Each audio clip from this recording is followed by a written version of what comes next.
baxışlar necə dərindir, düşmüşəm eşqinə gözlərinin.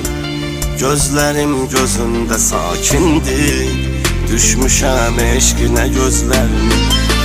O dərinliklərə mən getdim, o dərinlikləri mən gördüm. Qəlbim arxayındı, yəqindir, düşmüşəm eşqinə gözlərinin. Sevgilim gözlərinin rəngi yaradır ayrı bir ahəngi.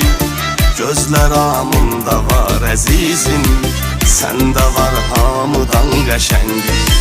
Sevgilim gözlərinin rəngi yaradır ayrı bir ahəngi. Gözlər amında var əzizim, səndə var hamıdan qəşəngi.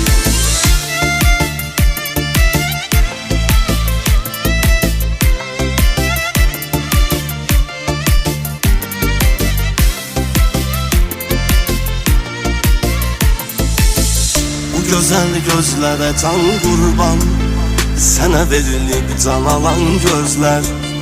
Məni dəryalara qərq etdi, sevgi hissi ilə dolan gözlər. Bu baxışlar mənə dünyadır, hər baxış bir ayrı mənadır. Mənə dünyaları pay verdi, məni sevdaya salan gözlər.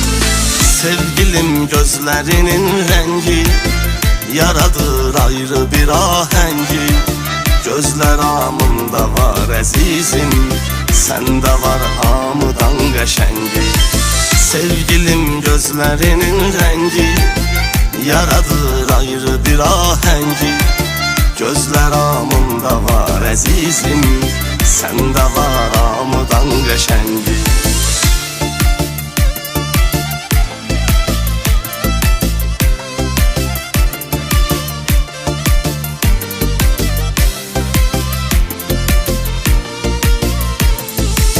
Sevgilim gözlərinin rəngi yaradır ayrı bir ahəngi. Gözlər amında var əzizim, səndə var hamıdan qəşəngi. Sevgilim gözlərinin rəngi yaradır ayrı bir ahəngi. Gözlər amında var əzizim, səndə var hamıdan qəşəngi.